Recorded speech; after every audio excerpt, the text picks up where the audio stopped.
আমার বাবাকে মাটি দিতে পারি নাই, তাহলে আমার মতো ছেলে তাহলে আমি ব্যর্থ মনে করছি। প্রিয় দর্শক, পটিয়া ডিভিএসডির ফেসবুক পেজে সবাইকে স্বাগতম।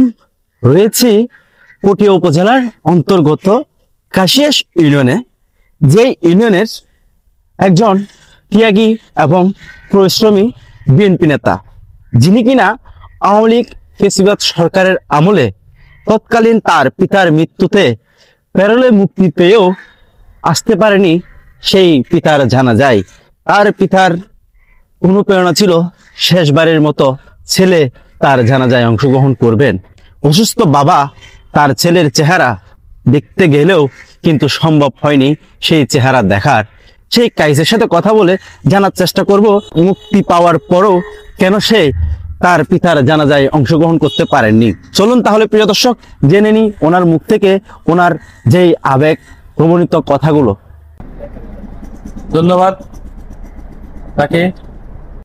ফ্যাসিস্ট আওয়ামী লীগ সরকারের আমলে আমাদের এই কাশিয়াস ইউনিয়নের চেয়ারম্যান, সে মিথ্যা মামলা দিয়ে আওয়ামী লীগ সরকারের আমাকে 22 মাস জেল কেটিয়েছেন। এর পরবর্তীতে আমার আব্বা মারা যায়। যাওয়ার পরে তখন তৎকালীন ডিসি সাহেব, যিনি বসর সাহেব, উনি আমাকে অনুমোদন দিয়েছেন যে প্যারোলে মুক্তি আসার জন্য। আমি সকালবেলা জেলের মধ্যে রেডি হয়েছিলাম আসার, তখন ঠিক আসার আধা ঘন্টা আগে শুনি যে আমাকে প্যারোলে মুক্তি দিয়েছেন ঠিকই, কিন্তু সেই ফ্যাসিস্টের এমপি ছিলেন ওই সময়, সে এবং আমাদের ইউনিয়নের চেয়ারম্যান কাশেম, সেই সহ ডিসি সাহেবকে মানা করেছেন যে আমাকে প্যারোলে মুক্তিতে আসতে না দেওয়ার জন্য। সেই অনুপাতে আমার এই ডিসি সাহেব জেল কর্তৃপক্ষকে জানাই। তখন তারা যেহেতু অনুমোদন হয়ে গেছে, সেটা তো আর ঢালা যাবে না, একটা অর্ডার হয়ে গেছে। তখন কি করলো তারা, আমাকে প্যারোলে মুক্তি না দিয়ে পৃথিবীর ইতিহাসের মধ্যে, এই বাংলাদেশের মধ্যে, এই পটিয়াতে মনে হয় সর্বপ্রথম আমার আব্বাকে, আমার ফাদারকে প্যারোলে, মৃত ব্যক্তিকেই প্যারোলে দিয়ে জেলখানায় আমাকে দেখতে পাঠান। এটা মনে হয় বাংলাদেশের মধ্যে প্রথম। তাই আমি এই যে যন্ত্রণাগুলো ভোগ করেছি, সেই যন্ত্রণাগুলো ভোলার নাই। আমার মনে হয় না, আপনিও একজন বাবার সন্তান, সেই বাবাকে আপনি যদি মাটি দিতে না পারেন, আপনার কিরকম লাগবে? তাই আমি আপনাদেরকে আর কি বলবো, আমি এখন ভাষায় আর প্রকাশ করতে পারবো না। যেহেতু আমি আমার বাবাকে মাটি দিতে পারি নাই, তাহলে আমার মতো ছেলে তাহলে আমি ব্যর্থ মনে করছি। আমার নিজেকে ব্যর্থ মনে হচ্ছে, কারণ আমার বাবাকে আমি মাটি দিতে পারি নাই। তো এরকম যেন আর ভবিষ্যতে কোনো রাজনীতি করলো যে গিয়া হবে, বাবাকে মাটি দিতে পারবে না, এরকম যেন দৃষ্টান্ত না থাকে, আমি আহ্বান জানাবো সবাইকে। আর এই ফ্যাসিস্ট কেন আল্লাহর এত গজব করেছে আপনারা জানেন, এই জন্যই গজবটা আল্লাহ এনেছে। আমি সুযোগ না, আমাকে জেলের মধ্যে এই ফ্যাসিস্টের সেই কাশেম চেয়ারম্যান আমাকে ওখানে মারার জন্য অলরেডি 2 জন সাজাপ্রাপ্ত আসামিকে নিয়োগ দিয়েছিল। সেটা আল্লাহর হুকুমে জেল সুপার ছিল মঞ্জু, উনি আইডেন্টিফাই বের করে তাদেরকে সেলে পাঠাইছিল।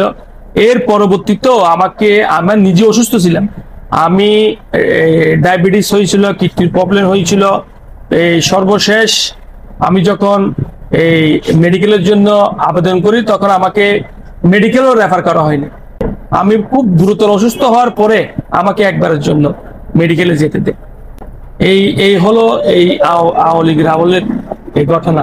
এখন বর্তমানে যারা আওয়ামী লীগের নেতাকর্মীরা জেল কাটতেছে, তারা নির্দ্বিধায় সহজে অনুমতি পাচ্ছে প্যারোলে, সহজে মেডিকেলে থাকতেছে, সহজে আরামাইসে খাওয়া দাওয়া ঢুকাচ্ছে এই জেলের মধ্যে। আমরা কিন্তু সেই সুযোগ পাই না।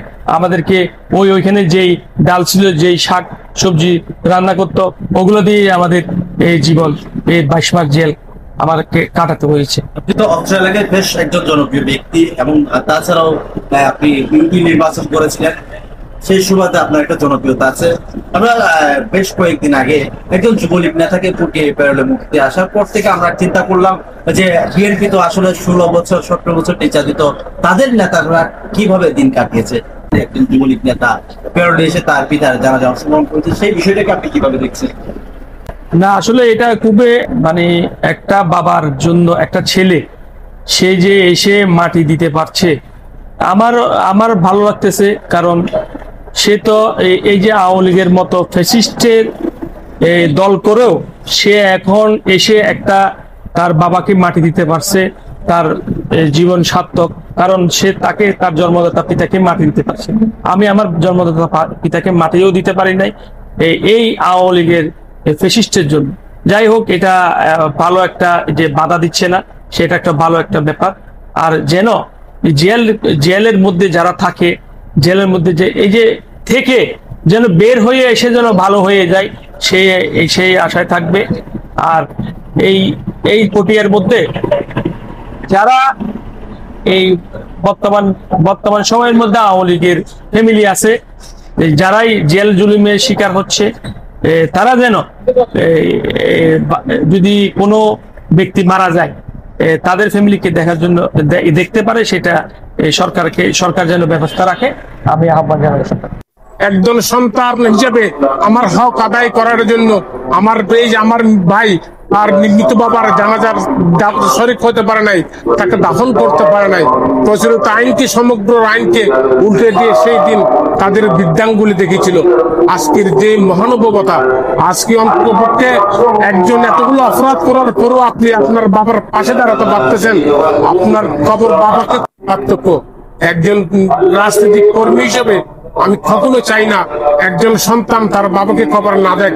আমি কখনো চাই না একজন সন্তান তার বাবার জানাজায় শরীক হতে না পারো।